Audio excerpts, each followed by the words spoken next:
of you. I am K. Shivkumar, lecturer in statistics, Sri Venkateswara College of Arts and Science, Amalapuram.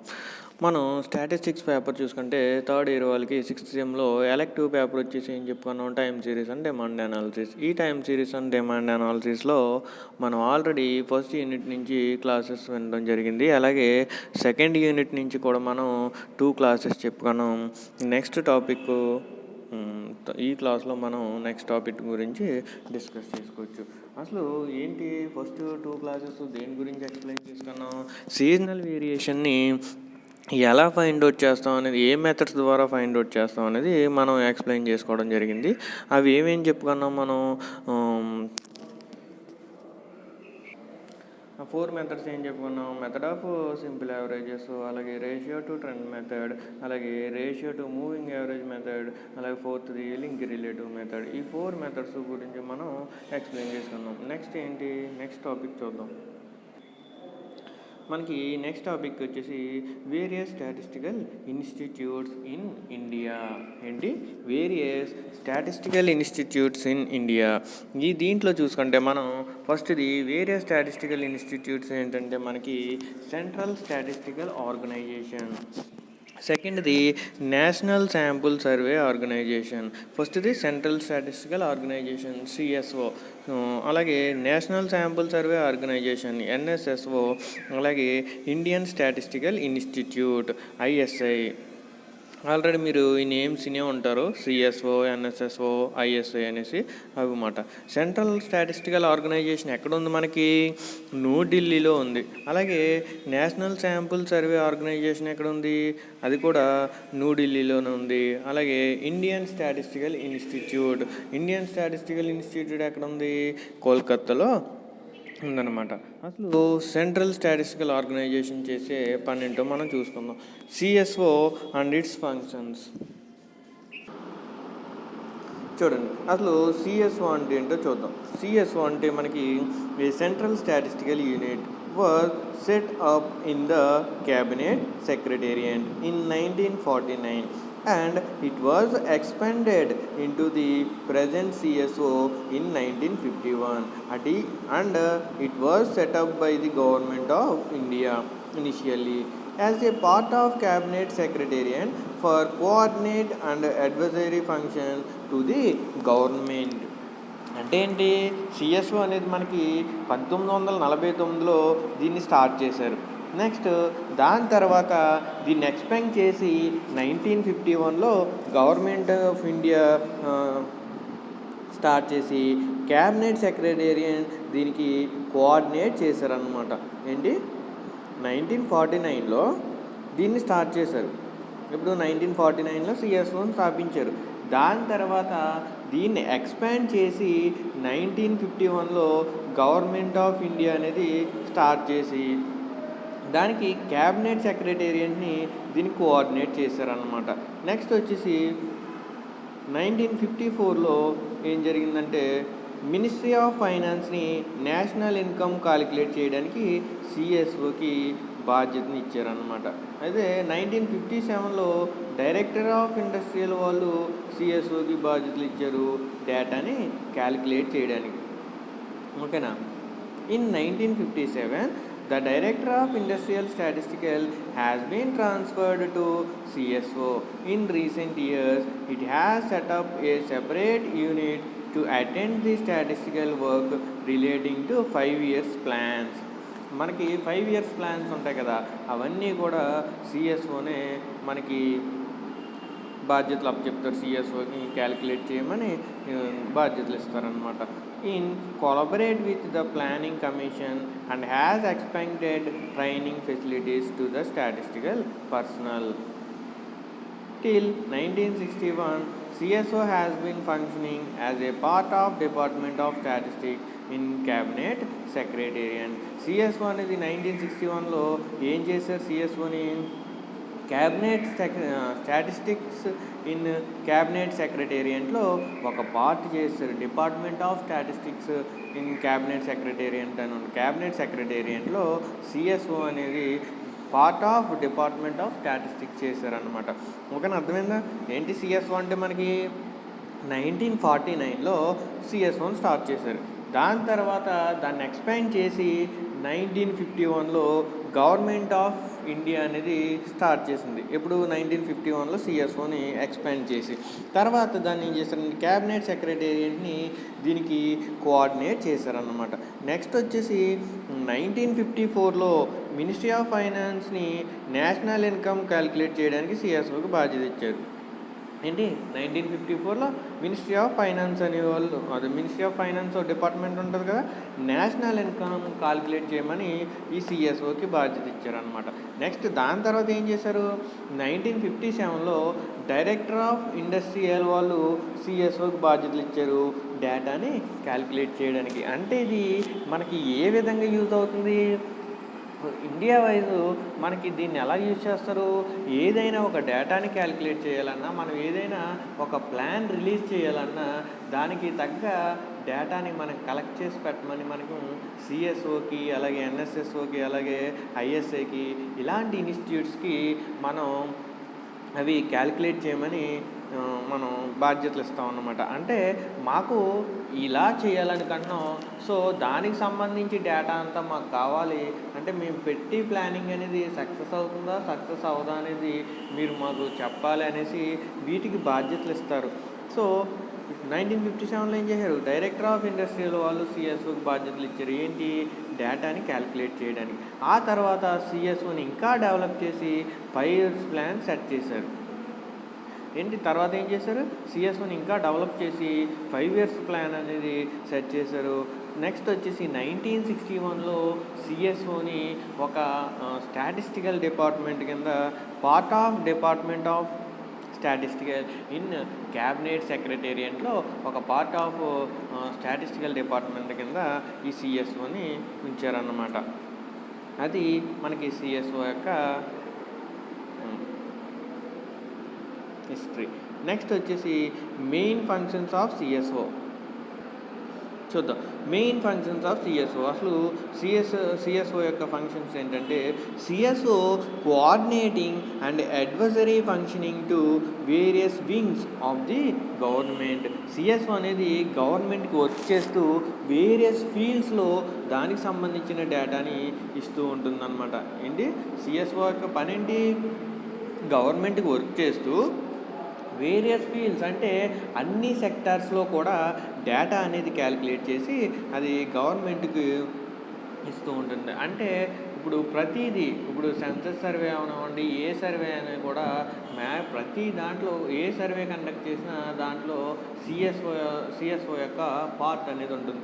So అదేం చేస్తుంది, ప్రతిదీ కూడా ప్రతి ఫీల్డ్లోని కూడా సంబంధించిన డేటా అనేది క్యాలిక్యులేట్ చేసి గవర్నమెంట్కి ఇస్తూ ఉంటుంది అనమాట.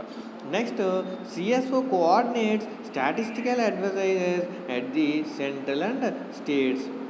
సెంట్రల్ అండ్ స్టేట్స్కి కూడా స్టాటిస్టికల్ అడ్వైజర్ ఇస్తూ సిఎస్ఓ హెల్ప్ చేస్తుంది. అంటే ఏంటి, ఓన్లీ సెంట్రల్కే కాదు స్టేట్ వాళ్ళకి కూడా మనకి ఈ సిఎస్ఓ అనేది స్టాటిస్టికల్ అడ్వైజర్స్ ఇస్తుంది. అంటే మీరు ఏదైనా ఒక వర్క్ చేసేటప్పుడు ఈ రకంగా చేయండి అది సక్సెస్ అవుతుంది, ఈ విధంగా చేయండి అనేసి స్టేట్ అడిగినా అలాగే సెంట్రల్ వాళ్ళు అడిగినా కూడా అది అంటే అది క్యాల్కులేట్ చేసేస్తుంది, ఎలా ఉంటే సక్సెస్ అవుతుంది అనేది క్యాల్కులేట్ చేసి అది స్టేట్ వాళ్ళకి గవర్నమెంట్ సెంట్రల్ వాళ్ళకి కూడా స్టాటిస్టికల్ అడ్వైజర్స్ ఇస్తూ ఈ సిఎస్ఓ అనేది హెల్ప్ చేస్తూ ఉంటుందన్నమాట.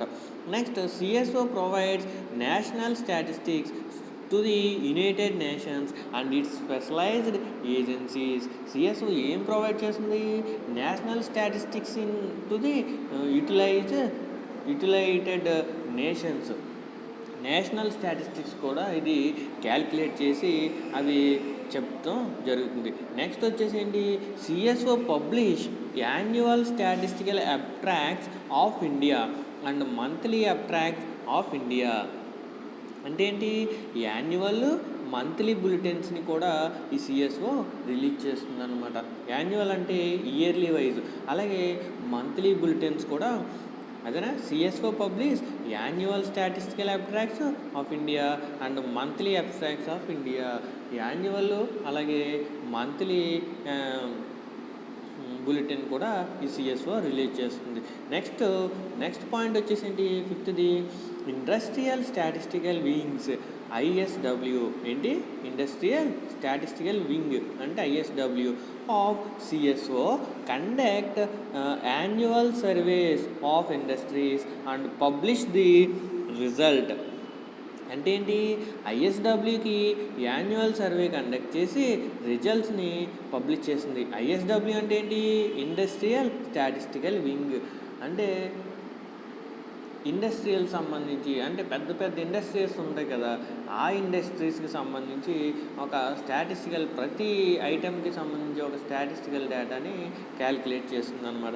ఐఎస్డబ్ల్యూకి యాన్యువల్ సర్వే కండక్ట్ చేసి రిజల్ట్ అనేది పబ్లిష్ చేస్తుందంట.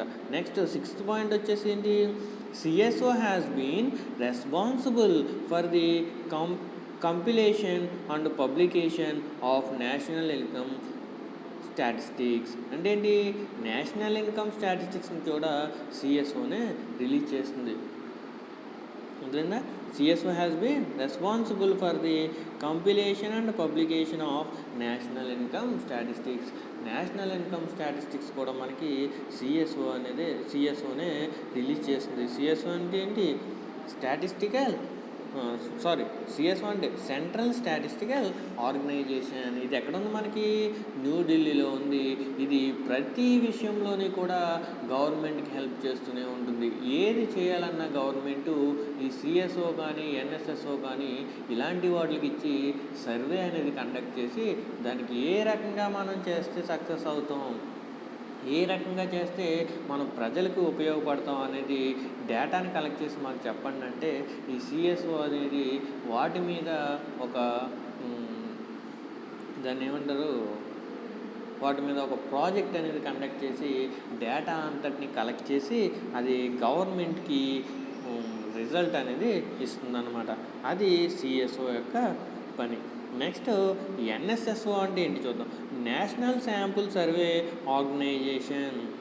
అంటే ఎన్ఎస్ఎస్ఓ అంటే నేషనల్ శాంపుల్ సర్వే ఆర్గనైజేషన్. చూడండి, మీరు అప్పుడప్పుడు అడ్వర్టైజ్మెంట్లో ఇస్తారు కదా, అడ్వర్టైజ్మెంట్లో వచ్చినప్పుడు ఎన్ఎస్ఎస్ఓ సర్వే చేసిందనేసి కొన్ని అడ్వర్టైజ్మెంట్లు చెప్తూ ఉంటారు. అవి నేషనల్ శాంపుల్ సర్వే ఆర్గనైజేషన్ యొక్క పని అన్నమాట. అంటే ఏం చేస్తుంది, ఇది కూడా సేమ్ సిఎస్ఓ లాగానే మనకి డేటా అనేది కలెక్ట్ చేసి మనకి ఇస్తూ ఉంటుంది. సో ఎన్ఎస్ఎస్ఓ ఎప్పుడు 1950లో ఎన్ఎస్ఎస్ఓని స్టార్ట్ చేశారు. తర్వాత ఏంటి, ఇండియన్ ఎకానమీకి సంబంధించి డేటాని కలెక్ట్ చేయడానికి దీన్ని ఫస్ట్ యూజ్ చేశారనమాట. ఏం చెప్పాను, ఎన్ఎస్ఎస్ఓ 1950లో ఎన్ఎస్ఎస్ఓని స్టార్ట్ చేశారు.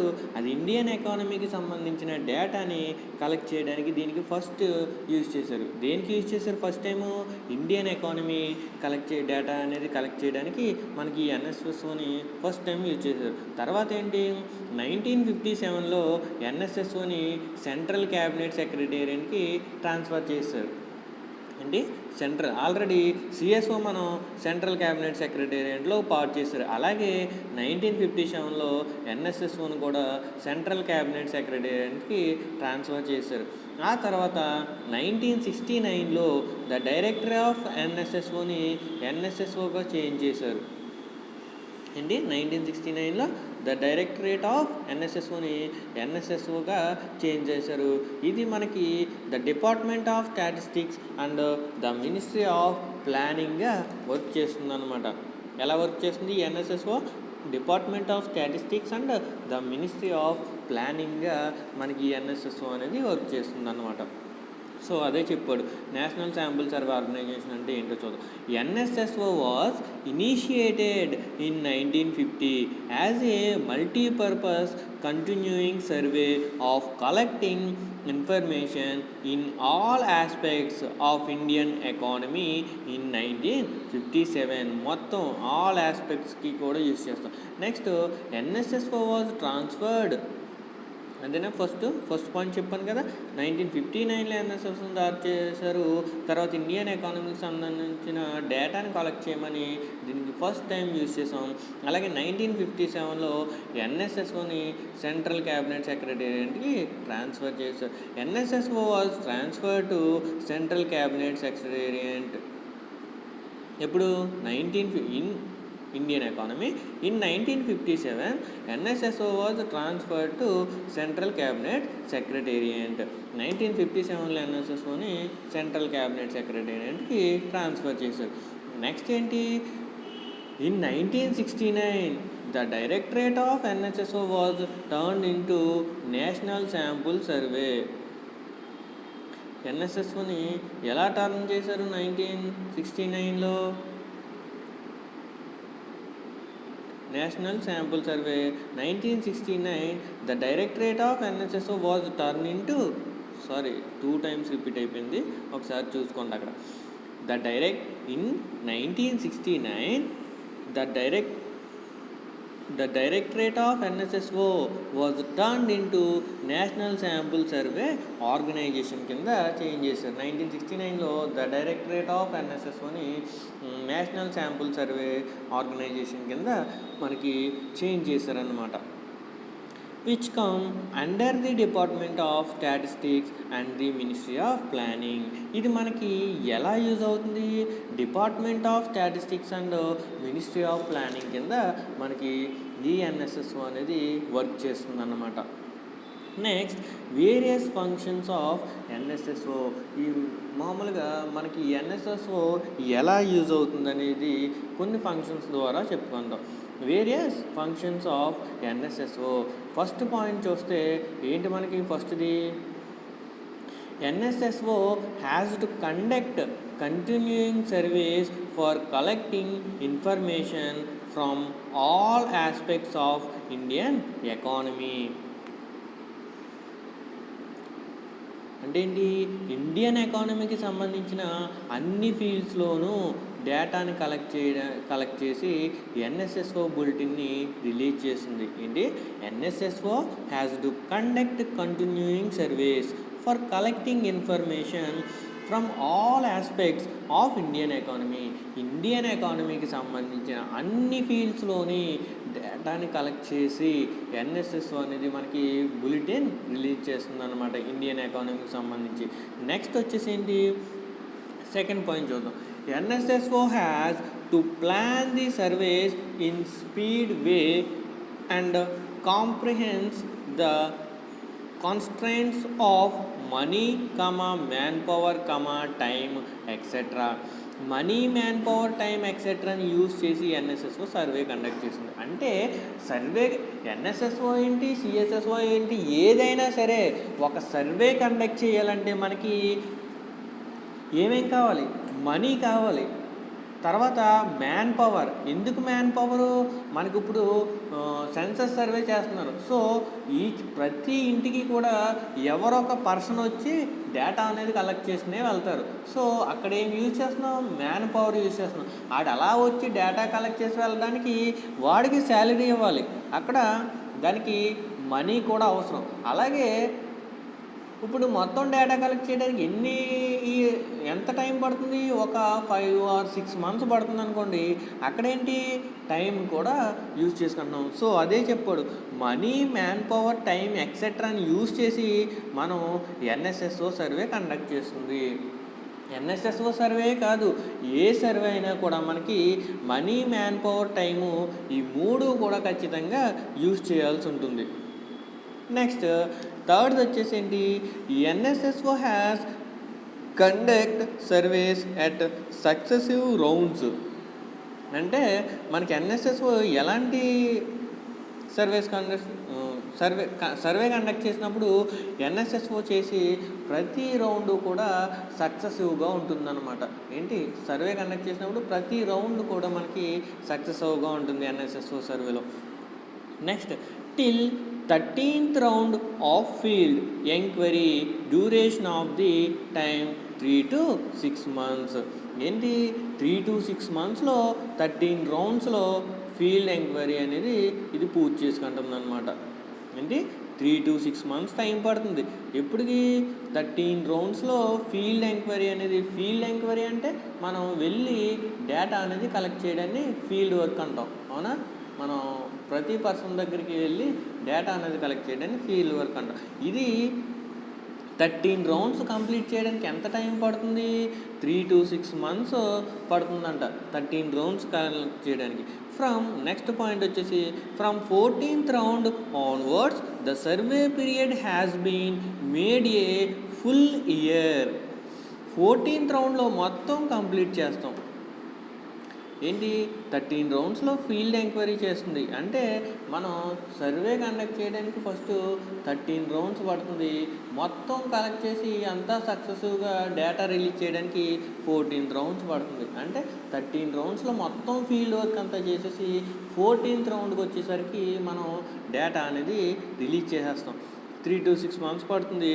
అలాగే 14th round onwards the survey period has been made a full year. 14th round అనేది 6 months కంప్లీట్ అయిన 1 year లోపు మనకి ఫుల్ డేటా అనేది ఈ ఎన్ఎస్ఎస్ఓ రిలీజ్ చేస్తుంది. నెక్స్ట్ 6th పాయింట్ చూద్దాం. NSSO service are used for national income committee, planning commission and various ministry of government. ఈ NSSO service వేటికి యూజ్ అవుతాయి అన్నాడు? నేషనల్ ఇన్కమ్ కమిటీకి, అలాగే ప్లానింగ్ కమిషన్ అదొక కమిషన్ ఉంటుంది, అలాగే various ministry of government various అంటే గవర్నమెంట్కి సంబంధించి వేరియస్ డిపార్ట్మెంట్స్లో కూడా మనం ఈ ఎన్ఎస్ఎస్ఓ సర్వీస్ అనేవి యూజ్ అవుతాయి అంట. ఎక్కడెక్కడ? నేషనల్ ఇన్కమ్ కమిటీలో ఎన్ఎస్ఎస్ఓ యూజ్ అవుతుంది, అలాగే ఎన్ఎస్ఎస్ఓ చేసిన సర్వే యూజ్ అవుతుంది, అలాగే ప్లానింగ్ కమిషన్లో ఎన్ఎస్ఎస్ఓ సర్వే చేసి చెప్పాలి, అలాగే వేరియస్ మినిస్ట్రీస్లో కూడా మనకి ఈ ఎన్ఎస్ఎస్ఓని యూజ్ చేసి మనకి సర్వేస్ అనేవి కండక్ట్ చేస్తారన్నమాట. Next point the important publications of NSSO are the reports on various rounds of quarterly bulletins called Sarvekshana. NSSO quarterly బులెటిన్ని రిలీజ్ చేయడాన్ని సర్వేక్షణ అంటారనమాట. ఏంటి? The important publications of NSSO are the reports on various rounds of quarterly bulletins called Sarvekshana. NSSO quarterly bulletin release చేయడాన్ని సర్వేక్షణ అంటారు.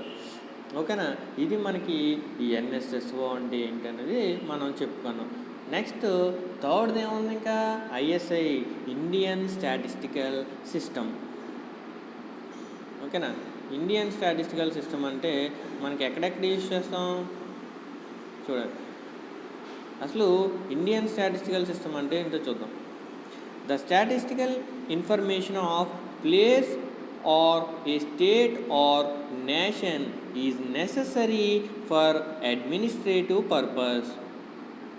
The statistical system in India has its origin during the period of Ramayana, recording employment and taxes were collected. The taxes and land revenue system of statistics can be known from Arthashastra of Kautilya. During the Maurya's period, during the Mughal period, documents related to statistical information were Tuzke-Babari and Ine Akbar. ఏంటి? మౌర్యాస్ పీరియడ్లో కౌటిల్య రాసిన అర్థశాస్త్రాలో land and రెవెన్యూకి సంబంధించిన లెక్కలు ఉన్నాయి. అవునా? మౌర్యాస్ పీరియడ్లో అంటే మౌర్యాస్ అనేవాడు రాజ్యాన్ని పరిపాలించే టైంలో, కౌటిల్య అనేవాడు మనకి అర్థశాస్త్ర రాసినవాడు ఎవడు? కౌటిల్య. దీంట్లో ల్యాండ్ అండ్ రెవెన్యూకి సంబంధించిన లెక్కలు ఉన్నాయి. తర్వాత మొఘలాయ పీరియడ్లో మొఘలాయ పరిపాలించే టైంలో బ్రిటిషర్స్ రైతువారీ అనే సిస్టమ్ని ఇంట్రడ్యూస్ చేసి ల్యాండ్ అండ్ రెవెన్యూకి సంబంధించిన లెక్కలు ఉన్నాయి. ఏంటి? బ్రిటిషర్స్ ఎప్పుడు? మొఘలాయ పీరియడ్లో బ్రిటిషర్స్ రైతువారీ సిస్టమ్ అనే దాన్ని ఇంట్రడ్యూస్ చేసి దాంట్లో ల్యాండ్ అండ్ రెవెన్యూకి సంబంధించిన లెక్కలు ఉన్నాయి. తర్వాత నేషనల్ స్టాటిస్టికల్ సిస్టమ్ ఇంకా అన్ని రంగాల్లోని డేటా కలెక్ట్ చేసి రిజల్ట్ని రిలీజ్ చేస్తుందన్నమాట. ఇది చేసే పని ఏంటి? Indian statistical system, national statistical system అన్ని రంగాల్లోని కూడా డేటాని కలెక్ట్ చేసి రిజల్ట్స్ని రిలీజ్ చేసింది. దేనికి సంబంధించి? ల్యాండ్ అండ్ రెవెన్యూకి సంబంధించి మనకి డేటాని అనేది రిలీజ్ చేయడానికి మనం ఈ ఇండియన్ స్టాటిస్టికల్ సిస్టమ్ని యూజ్ చేసుకుంటాం. అంతేనా? After the Mughlai period, Britishers introduced ryotwari system and appointing revenue officers to collect land revenue and introduce జమీందారీతనం. ఏంటి? మొఘలాయ్ పీరియడ్లో మనకి బ్రిటిషర్స్ అనేవాడు రైత్వారీ అనే సిస్టమ్ని ఇంట్రడ్యూస్ చేశారు. అక్కడ దేనికి సంబంధించి లెక్కలు ఉన్నాయి? ల్యాండ్ అండ్ రెవెన్యూకి సంబంధించిన లెక్కలు ఉన్నాయి. దీనికి ఏం చేశారు? ఈ రైత్వారీ సిస్టమ్కి అపాయింటింగ్ రెవెన్యూ ఆఫీసర్స్ని అపాయింట్ చేసి ల్యాండ్ రెవెన్యూకి సంబంధించి డేటా అంతా కలెక్ట్ చేసి దానికి జమీందారీతనాన్ని అప్లై చేశారనమాట. అదే జమీందారీతనాన్ని యూజ్ చేశారు. సో నెక్స్ట్ వచ్చేసి national statistical system becomes necessary to organize the collection and publication of series of statistical on all important aspects of national life or regular basis. The system has to determine the nature, scope and coverage of statistical to be determined. ఓకేనా? మనకి ఇదంతా కూడా Indian statistical institute చేసి work అన్నమాట. ఏంటి Indian statistical system చేసేది? ల్యాండ్కి రెవెన్యూకి సంబంధించిన డేటాను కలెక్ట్ చేసి అది గవర్నమెంట్కి ఇస్తూ ఉంటుందన్నమాట. ఇది మనకి ఇండియన్ స్టాటిస్టికల్ ఇన్స్టిట్యూట్ యొక్క పని. నెక్స్ట్ టాపిక్ వచ్చేసి agricultural statistics in India. Agricultural statistics అంటే ఏంటి? మనకి ఇండియా వైజ్ మొత్తం ఎక్కడెక్కడ ఎంత అగ్రికల్చర్ అంటే వ్యవసాయానికి సంబంధించిన డేటా మొత్తంని కలెక్ట్ చేయడానికి ఈ అగ్రికల్చరల్ స్టాటిస్టిక్స్ని యూజ్ చేస్తుంది అనమాట. అంటే ప్రతిదానికి కూడా మనం అంటే ఇండియాలో ఇంత ల్యాండ్ ఉంది, దానికి సంబంధించి ఇన్ని రకాల పంటలు పండిస్తున్నారు, అలాగే ఇన్ని రకాల నేలలు ఉన్నాయి, ఈ నేలలకు సంబంధించి ఒక్కొక్క చోట ఒక్కో రకమైన పంట పండిస్తారు. ఇలా ప్రతి డేటాని కూడా వ్యవసాయ రంగానికి సంబంధించి ప్రతి డేటాని కూడా అది కలెక్ట్ చేసి మనకి సెంట్రల్ డిపార్ట్మెంట్కి అది చెప్తుందన్నమాట. అంటే ఏంటంటే అది కూడా మన స్టాటిస్టిషియన్సే చేస్తారు. ఏంటి? ఎక్కడెక్కడ ఎంతెంత ల్యాండ్స్ ఉన్నాయి, ఎక్కడెక్కడ ఏ పంటలు పండుతున్నాయి, ఏ పంట ఎక్కువగా పండుతుంది, ఏ పంట తక్కువ పండుతుంది, అలాగే ఏ పంట నుంచి ఎంత లాభం పొందుతున్నారు, ఇలా మొత్తం అన్ని డేటాని కూడా మనం కలెక్ట్ చేయడానికి అగ్రికల్చర్ స్టాటిస్టిక్స్ని యూజ్ చేస్తామన్నమాట. అది సింపుల్గా చెప్పుకోవడానికి. అసలు చూద్దాం అగ్రికల్చర్ స్టాటిస్టిక్స్ ఇన్ ఇండియా అంటే ఏంటి? The statistical information regarding agricultural such as land production etcetera. అంటే ఉన్న డేటానే స్టాటిస్టికల్గా చెప్తుందన్నమాట. వ్యవసాయానికి అగ్రికల్చర్కి సంబంధించి ఉన్న డేటానే అది స్టాటిస్టికల్గా క్యాలిక్యులేట్ చేసి మనకి ఇస్తుందంట. ఏంటి? The statistical information regarding agriculture such as land production etcetera. ల్యాండ్కి ప్రొడక్షన్కి సంబంధించి స్టాటిస్టికల్ ఇన్ఫర్మేషన్ కలెక్ట్ చేసి అది అగ్రికల్చర్ డిపార్ట్మెంట్కి ఇస్తుంది. Is called production etcetera is called agriculture statistics. ల్యాండ్కి ప్రొడక్షన్కి సంబంధించి డేటాని కలెక్ట్ చేయడాన్ని మనం అగ్రికల్చరల్ స్టాటిస్టిక్స్ అంటాం. Indian economy based on agriculture because 75% of the national income is derived from agriculture sector. Indian economy అనేది అగ్రికల్చర్ సెక్టర్ మీద బేస్ అయి ఉంటుంది. ఎంత? 75% ఆఫ్ ఇండియన్ ఎకానమీ అనేది మనకి ఈ అగ్రికల్చర్ సెక్టర్ మీదే బేస్ అయి ఉంటుంది. A comprehensive and reliable statistics for good planning and development of agriculture is necessary for India nation. The agriculture statistic containing the land utilisation, production of crops, total land, irrigated or non irrigated lands, livestock, forestry etcetera. చూడండి ఏమేం collect చేస్తుందని చెప్పాడో చూడండి. మనకి ఈ data the agricultural statistic containing the అంటే agricultural statistics అని దేని మీద డిపెండ్ అవ్వ ఉంటాయి అంటే వాడు కలెక్ట్ చేసే డేటా ఎలా ఉంటుందంట, ల్యాండ్ యూటిలైజేషన్ అంటే ఉన్న ల్యాండ్లో ఎంత ల్యాండ్ని మనకి వ్యవసాయానికి యూజ్ చేస్తున్నారు అనేది క్యాలిక్యులేట్ చేస్తాడు. నెక్స్ట్ వచ్చేసి ఏం చేస్తాడు, ప్రొడక్షన్ ఆఫ్ క్రాప్స్ అంటే ఎక్కడ ఏ రకమైన క్రాప్స్ వేసి అంటే ప్రోడక్ట్ని అంటే ప్రతిదీ కూడా ఒక ప్రోడక్ట్ కదా, ఏ రకమైన క్రాప్స్ని పండిస్తున్నారని చెప్తాడు. అలాగే మొత్తం టోటల్ ల్యాండ్ని కలెక్ట్ చేస్తాడు. ఆ టోటల్ ల్యాండ్లో ఎంత ల్యాండ్ మనం అగ్రికల్చర్కి యూజ్ చేస్తున్నామో కలెక్ట్ చేస్తాడు. అలాగే ఆ ల్యాండ్లో ఏ రకమైన నేలల్లో ఏ రకమైన క్రాప్స్ అనేవి పెడుతున్నాం అని చూస్తాడు. అలాగే ఇరిగేటెడ్, నాన్ ఇరిగేటెడ్ అంటే వ్యవసాయానికి అనుకూలంగా వాటర్ ఉన్న ప్రదేశాలు, వాటర్ లేని ప్రదేశాలు ఎక్కడెక్కడ ఉన్నాయన్నది క్యాలిక్యులేట్ చేస్తాడు. అలాగే లైవ్ స్టాక్ ఫారెస్ట్రీ ఎక్సెట్రా అంటే ఫారెస్ట్ అంటే అడవులు ఉన్న స్థలాలను కూడా మనకి కలెక్ట్ చేస్తాడు. ఆర్ ది ఇన్ఫర్మేషన్ ఇదంతా కూడా అగ్రికల్చరల్ స్టాటిస్టిక్స్లోకి వస్తుంది. The crop production statistics are collected in 2 different methods. Crop production statistics అనేవి 2 different మెథడ్స్ని యూజ్ చేసి కలెక్ట్ చేస్తామంట. అవి ద ట్రెడిషనల్ అన్వారీ సిస్టమ్ అలాగే the multi state random sampling method. ఏంటి, ద ట్రెడిషనల్ అన్వారీ సిస్టము అలాగే the multi state random sampling method. ఇవన్నిటిని use చేసి మనం ఈ అగ్రికల్చర్ స్టాటిస్టిక్స్ని యూజ్ చేస్తాం. అగ్రికల్చర్ స్టాటిస్టిక్స్ పని ఏంటి మనం చెప్పుకున్నాం కదా, మొత్తం డేటా ల్యాండ్కి సంబంధించి అలాగే ఆ ల్యాండ్స్లో క్రాప్స్కి సంబంధించి అలాగే ఆ క్రాప్స్ వల్ల మనకి ఎంత ప్రొడక్షన్ వస్తుంది, అలాగే ఎక్కడ ఏ నెలలు ఉన్నాయి, వాటర్ అవైలబుల్గా ఉండి వ్యవసాయం చేసే భూములు అలాగే వాటర్ లేకుండా వ్యవసాయం చేసే భూములు, ఇలా మొత్తం ఫారెస్ట్కి సంబంధించి భూములు ఇవన్నీ కూడా కలెక్ట్ చేసి మనకి అగ్రికల్చర్ డిపార్ట్మెంట్కి ఒక బులెటిన్ అనేది రిలీజ్ చేస్తుందన్నమాట. ఓకేనా. నెక్స్ట్ టాపిక్ వచ్చేసి మనకి యూజెస్ ఆఫ్ నేషనల్ ఇన్కమ్. అసలు ఈ నేషనల్ ఇన్కమ్ యొక్క యూజెస్ ఏంటో చూద్దాం. ఫస్ట్ది వచ్చేసి it gives a correct picture of the structure of the economy of the nation.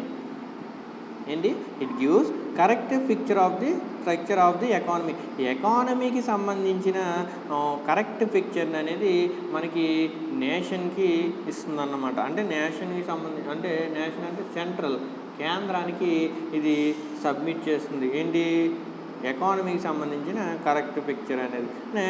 It gives an idea of the purchasing power of the people in country. It gives ఏంటి, ఒక ఐడియాని ఇస్తుంది, purchasing power of the people in the country. Next it provides useful guidelines in the formation of budget of country. It provides ఎలాంటి guideline ఇస్తుంది, బడ్జెట్కి సంబంధించి ఇలా ఉండాలి అలా ఉండాలని ఇట్ ప్రొవైడ్స్ యూజ్ఫుల్ గైడ్లైన్స్. ఏంటి, ఏది చేసినా కూడా మనం ఇన్కమ్ని బేస్ చేసినే చేస్తాం. సో నేషనల్ ఇన్కమ్ అనేది మనకి ఏమేమి ఇస్తుంది, మొత్తం ఒక ఎకానమీకి సంబంధించి ఒక క్లియర్ పిక్చర్ అనేది మనకి కేంద్రానికి సబ్మిట్ చేస్తుంది. అలాగే పర్చేసింగ్ పవర్ అంటే జనం ఇప్పుడు ఏ ప్రోడక్ట్ని ఎలా యూజ్ చేస్తున్నారు ఏంటి ఇవన్నీ కూడా ఒక ఐడియా అనేది ఇస్తుందన్నమాట. నేషనల్ ఇన్కమ్ ఎక్కడి నుంచి వస్తుంది, ప్రొడక్ట్స్ నుంచే కదా వస్తుంది, మన నుంచే నేషనల్ ఇన్కమ్ అనేది వస్తుంది. సో పర్చేసింగ్ పవర్ ఏ ప్రోడక్ట్ని ఎలా యూజ్ చేస్తుంది ఏంటి ఇవన్నీ కూడా ఒక కరెక్ట్ ఐడియా అనేది మనకి కేంద్రానికి ఇస్తుంది. అలాగే it provides useful guide lines in the formation of budget of country. మన కంట్రీలో బడ్జెట్కి సంబంధించి యూజ్ఫుల్ గైడ్ లైన్స్ అనేది ఈ నేషనల్ ఇన్కమ్ని బేస్ చేసి చెప్పవచ్చు. అలాగే these are used to study the problems of economically under developed countries. Under developed కంట్రీస్లో ఎందుకు యూజ్ చేస్తాం, ఎకానమీలో అంటే బడ్జెట్లో లోటు అనేది ఎక్కడెక్కడ ఉందో అనేది స్టడీ చేసి ఈ నేషనల్ ఇన్కమ్ అనేది ఈ నేషనల్ ఇన్కమ్ ద్వారా చెప్పొచ్చు. ఎప్పుడు అండర్ డెవలప్డ్ కంట్రీస్ ఉన్నాయి కదా, చాలా కంట్రీస్ డెవలప్ అవుతూ ఉన్నాయి. అవునా? అక్కడ మనకి నేషనల్ ఇన్కమ్ అనేది మనకి స్టడీ చేసి ఏంటి ప్రాబ్లం అనేది చెప్తుంది అలా. Next, national income estimates provide a basis for future planning of country. ఈ నేషనల్ ఇన్కమ్ అనేది ఏంటి ఎస్టిమేట్ చేసి ప్రొవైడ్ చేస్తుంది? Future planning of country. ఆ కంట్రీకి సంబంధించిన ఫ్యూచర్ ప్లానింగు, ఇలా ఉంటే ఇన్కమ్ పెరుగుతుంది, ఇలా ఉంటే ఇన్కమ్ అనేది డిక్రీజ్ అయిపోతుంది, సో ఇలా చేంజెస్ రావాలి, ఈ చేంజెస్ తీసుకొస్తే మనకి నేషనల్ ఇన్కమ్ అనేది పెరుగుతుందని ఒక ఎస్టిమేషన్ వేసి మనకి ప్లానింగ్ అనేది ఇస్తుందన్నమాట. నెక్స్ట్ వచ్చేసి national income statistics helps in making inter-regional and interstate comparison of national distributors. A national income statistics అనేవి రీజనల్, ఇంటర్ స్టేట్, అంటే మన స్టేట్లోని అలాగే బయట స్టేట్ల వాళ్ళకి కూడా నేషనల్ డిస్ట్రిబ్యూషన్స్ అంటే దానికి సంబంధించిన డేటాని కలెక్ట్ చేసి చెప్తుంది. National income results are used in comparing the economic conditions of a country. ఈ నేషనల్ ఇన్కమ్ రిజల్ట్స్ దేనికి యూజ్ చేస్తాం? కంపేరింగ్ ది ఎకానమిక్ కండిషన్స్, అంటే ఆర్థిక పరిస్థితి ఎలా ఉంది అనేది చెక్ చేసుకుని ఈ నేషనల్ ఇన్కమ్ ద్వారా చెప్పవచ్చు. It gives an idea about the standard of living of the people of country. ఇది మనకి యూజెస్ ఆఫ్ నేషనల్ ఇన్కమ్. ఈ యూనిట్కి సంబంధించి ఈ టాపిక్స్ మనకి సరిపోతాయి. ఓకేనా? ఇక్కడికి మనకి సెకండ్ యూనిట్ కూడా కంప్లీట్ అయిపోయింది. Okay, thank you.